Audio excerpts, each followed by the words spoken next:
Como você tem se preparado para cuidar das coisas do Senhor? Oi, meu nome é Laisa Martins, faço parte aqui do Ministério Palavra da Verdade e hoje nós vamos estar falando sobre a preparação para as coisas de Deus.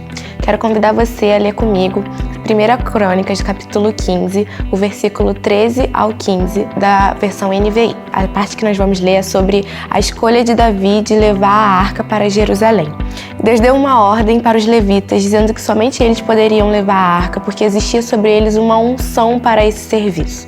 E eu quero ler com vocês a passagem que diz isso. Pelo fato de vocês não terem carregado a arca da primeira vez, a ira do Senhor, o nosso Deus, causou destruição entre nós. Nós não o tínhamos consultado sobre como proceder. Então os sacerdotes e os levitas se consagraram para transportar a arca do Senhor, o Deus de Israel. E os levitas carregaram a arca de Deus, apoiando as varas da arca sobre os ombros, conforme Moisés tinha ordenado de acordo com a palavra do Senhor. Bom, aqui nós vemos que houve uma outra tentativa de Davi de carregar a arca e que nesse momento não foram os levitas que fizeram esse manejo da arca. E por isso Deus se irou com essa decisão, levando em consideração que ele já havia dito a Moisés que existia um jeito certo de transportar a arca da aliança, que significava a aliança de Deus com o povo. Partindo desse princípio, nós precisamos entender que tudo aquilo que é feito para Deus, existe uma maneira certa, uma maneira correta de fazer. Ele sempre tem uma orientação para aquilo que nós precisamos fazer, seguindo a vontade dele. O segundo tópico que nós vamos falar é sobre o fato da preparação exigir um tempo. Aqui eu quero citar o exemplo de Noé, quando Deus disse para ele que haveria um dilúvio e que ele precisava construir a arca para sair com a sua família da sua terra. Aqui, se a gente for ler um pouquinho sobre o texto, nós vamos ver que a época em que Deus deu a orientação para Noé de construir a arca, ele tinha em torno de 500 anos. Isso aqui é uma idade muito diferente daquilo que a gente está acostumado, mas para a época era muito comum pessoas viverem muito mais tempo. E quando a arca de fato ficou pronta, Noé já tinha em torno de 600 anos, ou seja, tiveram 100 anos de espaço, de tempo, para que ele pudesse se preparar e fazer toda a organização, toda a construção da arca. Então, o segundo tópico que nós vamos falar é sobre o fato de que as coisas de Deus, elas não são feitas do dia para a noite. Existe uma preparação, existe um cuidado que nós precisamos ter, existe um tempo, existe uma busca por uma orientação detalhada. Então, existe uma perfeição, um cuidado de Deus.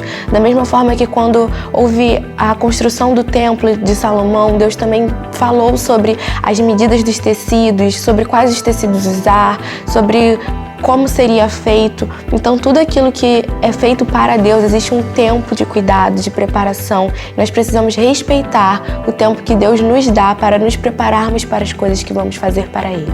O nosso terceiro e último ponto é que existe uma pessoa certa para fazer as coisas de Deus. Eu quero convidar vocês a ler comigo mais uma vez uma passagem que vai falar sobre a Arca da Aliança.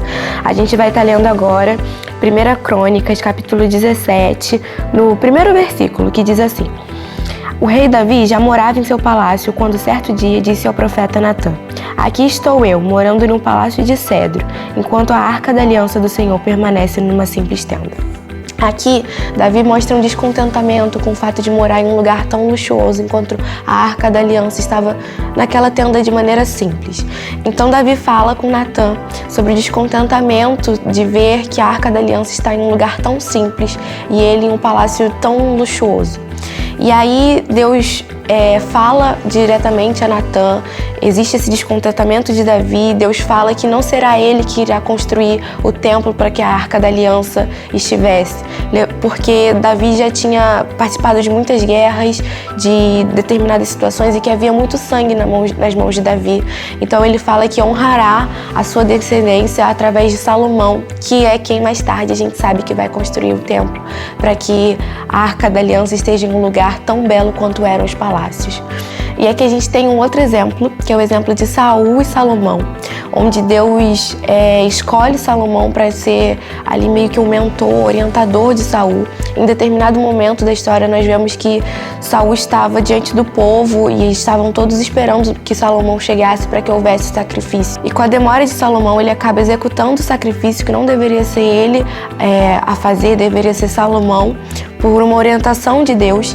E Deus vem com o seu castigo sobre o povo, vem com um sermão, vamos dizer assim.